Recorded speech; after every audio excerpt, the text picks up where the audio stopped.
کیا برتاؤ تھا. یہ ایک معاشرے کا بڑا اہم مجمع ہوتا ہے اور سوسائٹی میں اس کا بڑا اہم کردار ہے.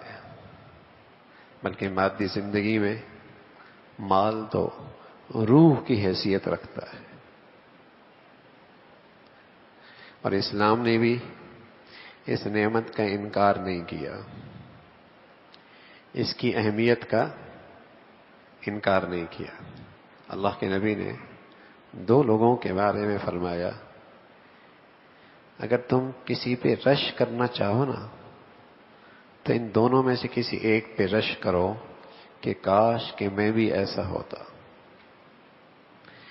ان میں ایک وہ خوش نصیب آدمی ہے جسے اللہ نے علوم نبوت سے سرفراز فرمایا، اپنا علم عطا فرمایا، نبی کا علم عطا فرمایا، اور پھر اس کی ساری زندگی اللہ کے اس علم کے پھیلانے میں اور خدمت میں لگ گئی. اللہ کے نبی فرمانے لگے یہ وہ خوش نصیب ہے کہ جسے دیکھ کر تم رش کر سکتے ہو کہ کاش کہ میرا بیٹا، میری اولاد، میں بھی ایسا ہوتا. یہ اتنی بڑی سعادت ہے جسے اللہ نے علم دیا ہے، علم الہی دیا ہے، علوم نبوت میں سے حصہ عطا فرمایا ہے، اور پھر ساری زندگی اس خدمت میں عدل و انصاف کے ساتھ اللہ کی رضا کے ساتھ لگا گیا ہے. یہ خوش نصیبی کی بات ہے. دوسرا فرمایا وہ مالدار ہے جسے اللہ نے مال دیا ہے، مال و دولت دیا ہے، اور پھر وہ مال و دولت اللہ کی دین کی حفاظت میں، اشاعت میں اور خدمت میں لگاتا ہے. اللہ کے نبی نے فرمایا یہ بھی وہ خوش نصیب آدمی ہے کہ آدمی رش کر سکتا ہے کاش کہ میں بھی ایسا ہوتا. پیغمبر کے زمانے سے لے کر آج تک یہی وہ دو خوش نصیب طبقے ہیں جن کی برکت سے آج میں اور آپ بھی کلمہ پڑھ رہے ہیں. کہ کچھ لوگوں نے اپنی صلاحیتیں اور جانیں کھپا دی اس دین کے لیے، اور کچھ لوگوں نے اپنا مال و دولت اللہ کی دین کی حفاظت اور اشاعت کے لیے لگا دی. آج بھی لگا رہے ہیں. آپ کو جو یہ مساجدیں آباد نظر آتی ہیں، دینی مراکز آباد نظر آتے ہیں، دین کی بڑی بڑی خدمت کی شکلیں نظر آتی ہیں، تو ایسے تو نہیں چلتی اس مادی دنیا میں. اس کے لیے وسائل کی ضرورت ہے، لاکھوں، کروڑوں، اربوں کچھ وسائل کی ضرورت ہے.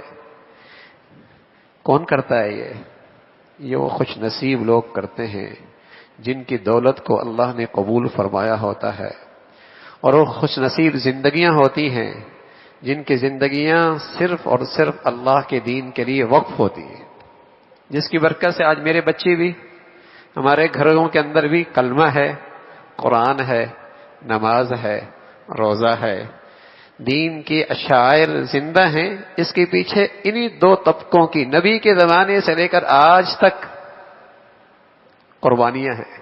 ایسا ہی نہیں ہوتا. حیرت انگیز طور پہ بعض چیزیں نظر آتی ہیں مسلمانوں میں کہ بس اوقات آدمی کے پاس وسائل بھی ہوتے ہیں، مواقع بھی ہوتے ہیں، صلاحیت بھی ہوتی ہے، استعداد بھی ہوتی ہے، پھر وہ اپنے بچے کو دین کے پڑھنے میں لگا دیتا ہے، اور جس دین کے پڑھنے میں دنیا کی منڈی میں کوئی قیمت نہیں، دنیا کی مارکیٹ میں کوئی حوصلہ افزائی نہیں ہے، دنیا کے بازار میں اس کے لیے کوئی لمبی چوڑی تنخواہ، عہدہ، منصب نہیں ہے. موقع بھی ہے اس کے پاس، یہ نہیں کہ مجبوراً کسی دینی ادارے میں ڈالا. مواقع موجود ہیں، مواقع موجود ہیں. وہ کچھ بھی پڑھا سکتا ہے دنیا کے لحاظ سے، کہیں بھی بھیج سکتا ہے. مواقع بھی موجود ہیں، وسائل بھی موجود ہیں. ایسا نہیں کہ وہ بچہ نکما کن ذہن بیکار کسی کام کری، انتہائی باصلاحیت استعداد بھی ہے.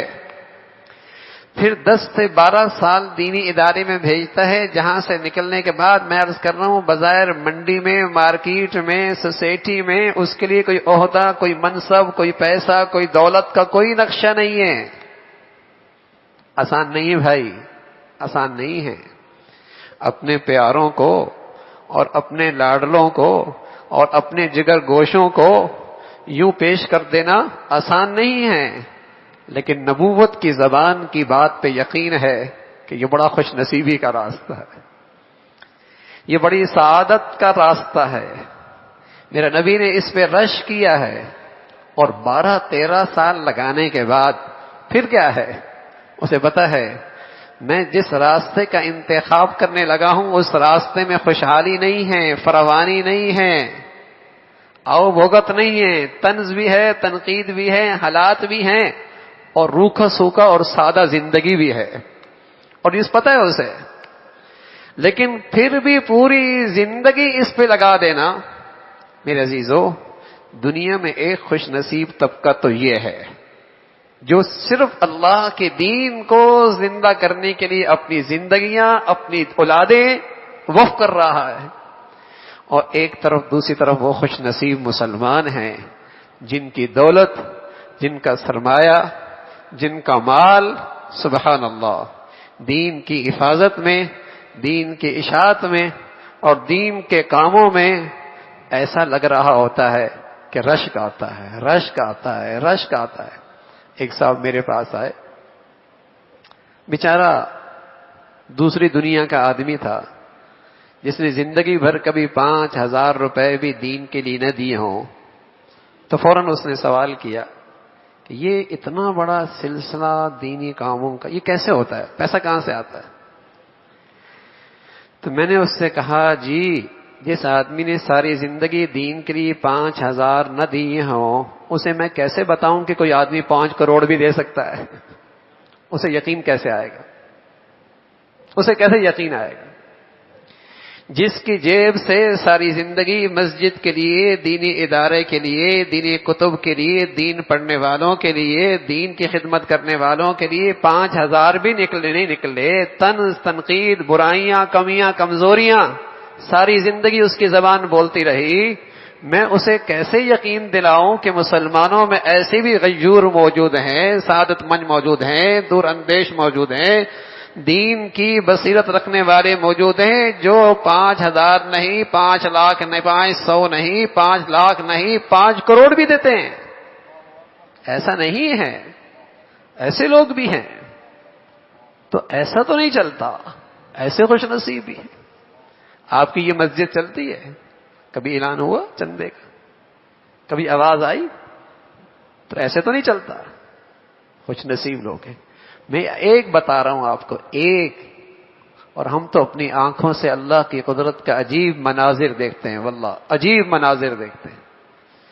ایسے اللہ نے اپنے بندے رکھے ہیں، نہ کسی کو بتاتے ہیں، نہ احسان جتلاتے ہیں، نہ بڑائی دکھاتے ہیں، نہ انہیں تعریف کی ضرورت ہے، نہ انہیں واہ واہ کی ضرورت ہے، اور سبحان اللہ دین کی اشاعت اور حفاظت میں اپنی زندگی کا بڑا سرمایہ اس کے لیے وقف کرتے ہیں، پیش کر دیتے ہیں۔ اس دور میں جہاں نفسا نفسی ہے، جہاں نفسا نفسی ہے، ہزاروں کی نہیں، لاکھوں کی نہیں، کروڑوں کی نہیں، بلکہ اب تو زمینیں وہ اربوں کی ہیں، اللہ کے دین کے لیے وقف ہے، اللہ کے دین کے لیے وقف ہے۔ یا دین کا مرکز بنے گا، یا اللہ کا گھر بنے گا، یا دین کی خدمت کا مرکز بنے گا، یا دین کی اشاعت کا مرکز بنے گا۔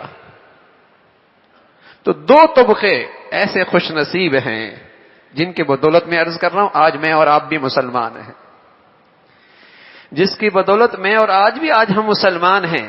ایک وہ خوش نصیب طبقہ ہے جن کی زندگیاں، جن کی صلاحیتیں، جن کے بچے اس دین کے لیے وقف ہیں، اور دوسرا وہ خوشحال مسلمان، مالدار مسلمان جسے اللہ نے دولت دی ہے، سبحان اللہ، اس کا سرمایہ، اس کی دولت ہے جو آج الحمدللہ دین کے یہ بہار آپ کو نظر آتی ہے، اس کے پیچھے ان کا پیسہ بھی ہے۔ تو رسول اللہ صلی اللہ علیہ وسلم نے ان دونوں کے بارے میں فرمایا یہ قابل رشک ہیں. اگر کوئی آدمی تمنا کرے کاش کہ میں ایسا ہوں، میرا بیٹا ایسا ہو، میری اولاد ایسی ہو، تو فرمایا یہ وہ دو گروہ ہیں جس میں وہ ہو جائے. تو رسول اللہ صلی اللہ علیہ وسلم کے ساتھ بھی ایسے لوگ موجود تھے. ابو بکر تھے بڑے مالدار، عثمان تھے، عبد الرحمن بن عوف تھے، حضرت سعد تھے، حضرت ابو طلحہ تھے. خوشحال گھرانے، مالدار، اغنیاء، دولت مند تھے جنہوں نے پیسہ لگایا. حضور علیہ السلام، حالانکہ میرے نبی کس براہ راست اللہ کی مدد ہے نا، اللہ کی مدد براہ راست ہے، لیکن دنیا دارالاسباب ہے، یہاں وسائل اسباب مال کی ضرورت ہے. تو میرے نبی فرمایا کرتے تھے جتنا مجھے صدیق کے مال نے نفع پہنچایا ہے اتنا کسی اور نے نہیں پہنچایا. اور ادھر صدیق ہیں، بجائے احسان جتلانے کے کہنے لگے یا رسول اللہ میرا مال کیا چیز ہے، میں تو خود بھی آپ ہی کا ہوں، میں بھی آپ کا، میرا مال بھی آپ کا، میں بھی آپ کا، میرا مال بھی آپ کا. یہ تو میرے نصیب اچھے ہیں کہ آپ میرا مال قبول کر لیتے ہیں، یہ میرے نصیب اچھے ہیں کہ آپ میری خدمت قبول کر لیتے ہیں، باقی میں بھی آپ کا، میرا مال بھی آپ کا. تو یہ بڑے خوش نصیب لوگ ہیں مسلمان معاشرے کے کہ جنہیں اللہ رب العزت نے کسی کی صلاحیت اور زندگیاں اور ان کی اولادیں قبول کر لی. چند دن دے دینا آسان ہے، کچھ گھنٹے دے دینا آسان ہے، کچھ مہینے دینا آسان ہے، اور لیکن میرے عزیزو اپنی اولاد کو یہ پوری زندگی دے دینا، اور یہ پتہ بھی ہے کہ اس راستے میں خوشحالی نہیں، فراوانی نہیں، عہدے نہیں، منصب نہیں، اسٹیٹس نہیں، یہ پتہ بھی ہے. اور یہ بھی نہیں کہ مجبوراً کہ اس کے پاس کوئی ذرائع نہیں ہے، وسائل نہیں ہے، مواقع نہیں ہے، استعداد نہیں ہے، ذہانت نہیں ہے. واللہ ایسا بھی نہیں ہوتا، واللہ ایسا بھی نہیں ہوتا. ذہانت بھی ہوتا ہے، حافظہ بھی ہوتا ہے، صلاحیت بھی ہوتی ہے، اور دنیا کے بڑے سے بڑے ادارے کے اندر اسے اپنے بچے کو بھیجنے کے مواقع بھی ہوتے ہیں. لیکن اللہ کے نبی کی بات اس کے پیش نظر ہوتی ہے، رسول اللہ صلی اللہ علیہ وسلم کا ارشاد پیش نظر ہوتا ہے. العلماء ورثۃ الانبیاء. اگر نبی اور بعد والوں میں کوئی درجہ ہے تو نبی کے بعد سب سے پہلا درجہ حضرات علماء کا ہے، جن کی زندگیاں اللہ کے دین کے لیے وقف ہو. نبوت کے بعد کوئی مرتبہ ہے تو اس طبقے کا ہے، تو پھر نصیب اچھے ہیں کہ ہمارا بچہ ایسا ہو جائے، ہماری اولاد ایسی ہو جائے، ہماری زندگیاں قبول ہو جائیں. یہ دنیا تو فانی ہے، اس میں یہ سرمایہ کاری اپنی زندگی سے ہو جائے اور اپنے بچوں کی زندگی سے یہ سرمایہ کاری ہو جائے، کل قیامت میں نبوت کے ساتھ جو لوگ کھڑے ہوں گے صف میں، یہی طبقہ ساتھ کھڑا ہوگا. تو رسول اللہ صلی اللہ علیہ وسلم نے مال والوں کی بھی تعریف فرمائی ہے اور ان لوگوں کی بھی تعریف فرمائی جنہیں اللہ نے علوم نبوت دیا اور پھر ساری زندگی اس میں لگتی ہے. تو اللہ کے نبی صلی اللہ علیہ وسلم کے ارد گرد جو لوگ تھے ان میں مالدار ابو بکر، عبد الرحمن بن عوف، عثمان ابن عفان، سعد ابن ربیع، ابو طلحہ، اس کے رسم کے حضرات صحابہ. اور حضور علیہ الصلوۃ والسلام ان کی مجمع میں تعریف فرماتے تھے، ان کی حوصلہ افزائی بھی فرماتے تھے. ایک مرتبہ ایسا ہوا، اللہ کی شان، حضرت ابو بکر حضرت عمر میں کچھ بات انبن ہو گئی، کچھ بات حضرت عمر کو بری لگی. تو حضرت ابو بکر رضی اللہ تعالیٰ عنہ ان کے سے معذرت کرنے لگ گئے، غلطی ہو گئی، معاف کر دو، درگزر کر دو. غصہ تھا حضرت عمر کو، چلے گئے گھر. پیچھے آپ بھی دروازے پہ پہنچے تو انہوں نے ان کے چہرے پر دروازہ بند کر دیا، اندر چلے گئے. ابو بکر باہر رہ گئے. ابو بکر رضی اللہ تعالیٰ عنہ اسی حال میں سیدھے حضور علیہ الصلوۃ والسلام کی خدمت میں حاضر ہوئی ہے کہ سفارش کریں کہ یا رسول اللہ مجھ سے غلطی ہو گئی ہے، عمر سے کہہ دینا مجھے معاف کر دے۔ بڑی پریشانی کے عالم میں کپڑے اٹھے ہوئی ہے، سلوار اوپر، حضور دیکھتی کہنے لگے یہ جو تمہارا ساتھی آ رہا ہے لگتا ہے اسے کوئی پریشانی لائق ہوئی ہے، لگتا ہے کوئی پریشانی لائق ہوئی ہے۔ اللہ کی شان آ کر حضور علیہ الصلوۃ والسلام سے عرض کیا یا رسول اللہ مجھ سے یوں غلطی ہو گئی، عمر معاف نہیں کر رہے۔ تو آپ علیہ الصلوۃ والسلام نے 3 مرتبہ فرمایا اے ابو بکر اللہ تجھے معاف فرما دے، اے ابو بکر اللہ تیری مغفرت فرما دے، اے ابو بکر تیری بخشش فرما دے۔ اتنے میں عمر آئے اور عمر جیسی آئے تو اللہ کے نبی کا چہرے کا رنگ بدلا ہوا کہ معاف کیوں نہیں کیا، معاف کیوں نہیں کیا، معاف کیوں نہیں کیا، چہرے کا رنگ بدلا ہوا۔ تو ابو بکر رضی اللہ عنہ جب دیکھا کہ شاید عمر کے بارے میں اللہ کے نبی کوئی سخت رویہ اختیار کریں، ٹخنوں کے بل بیٹھ گئے، ٹخنوں کے بل کہنے لگا یا رسول اللہ غلطی میری ہے، یا رسول اللہ غلطی میری ہے، مجھ سے غلطی ہو گئی ہے، عمر کی کوئی غلطی نہیں ہے، مجھ سے غلطی ہو گئی ہے۔ اللہ اکبر، یعنی ان کا دفاع کر رہا ہے، ان کا دفاع کر رہا ہے۔ اتنے میں اللہ کے نبی صلی اللہ علیہ وسلم نے فرمایا لوگو تمہیں پتہ ہے ابو بکر کون ہے؟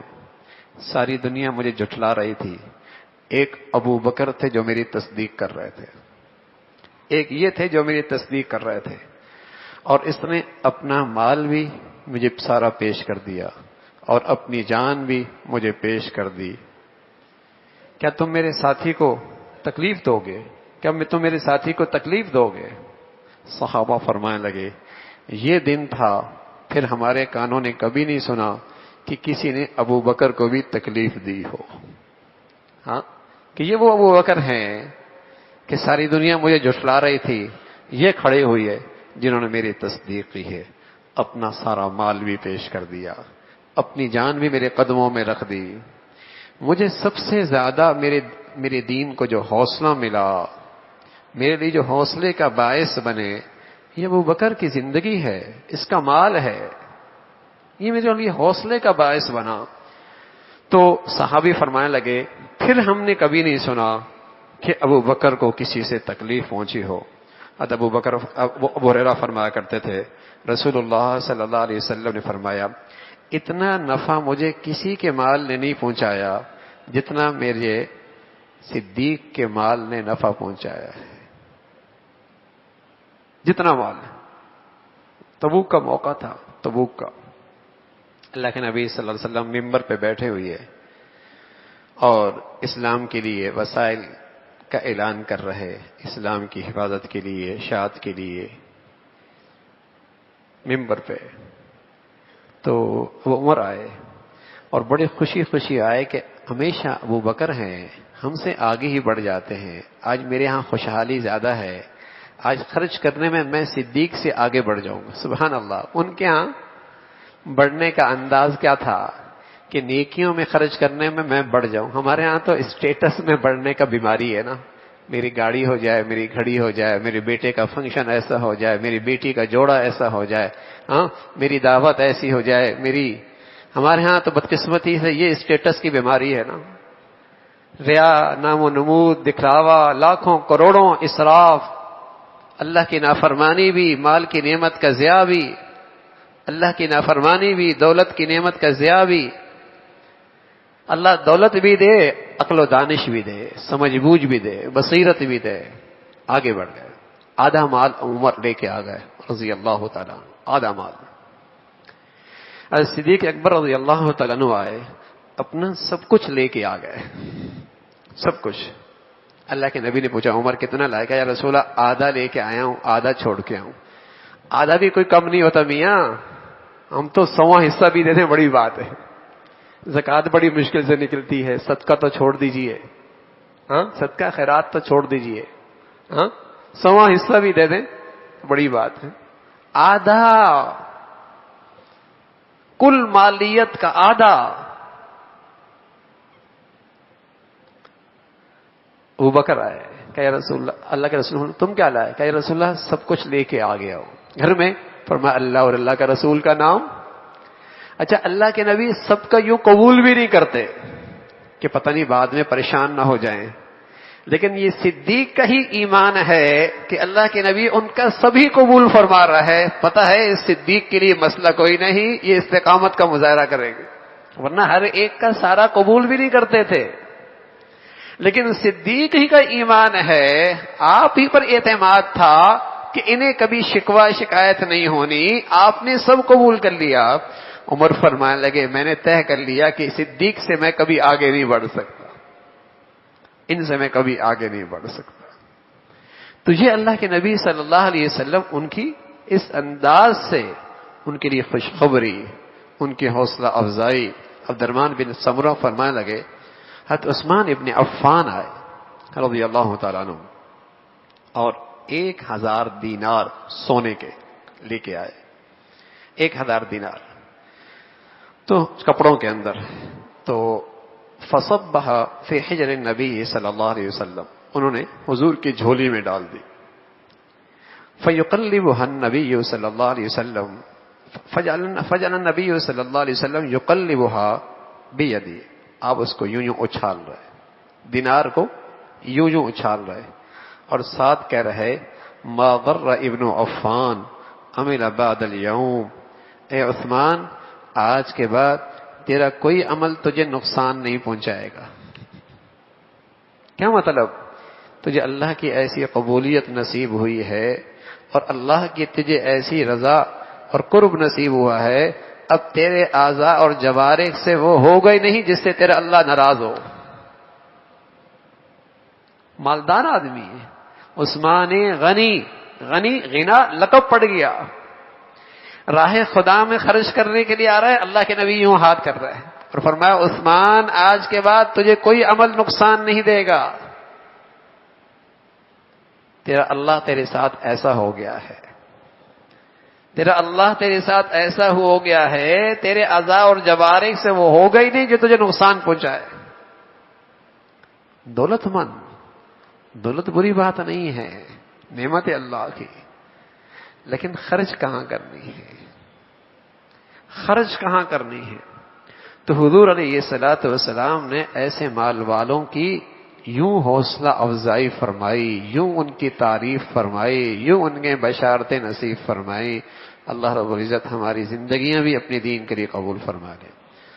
اللہم لک الحمد کلہ ولک الشکر کلہ، اللہم لک الحمد کلہ ولک الشکر کلہ، اللہم اعنا علی ذکرک وشکرک وحسن عبادتک، اللہم اعنا علی ذکرک وشکرک وحسن عبادتک، اللہم انا نسألک رضاک والجنہ ونعوذ بک من سخطک والنار، اللہم انا نسألک رضاک والجنہ ونعوذ بک من سخطک والنار. نستغفر اللہ ونتوب الیک. سبحان ربک رب العزة عما یصفون وسلام علی المرسلین والحمد للہ.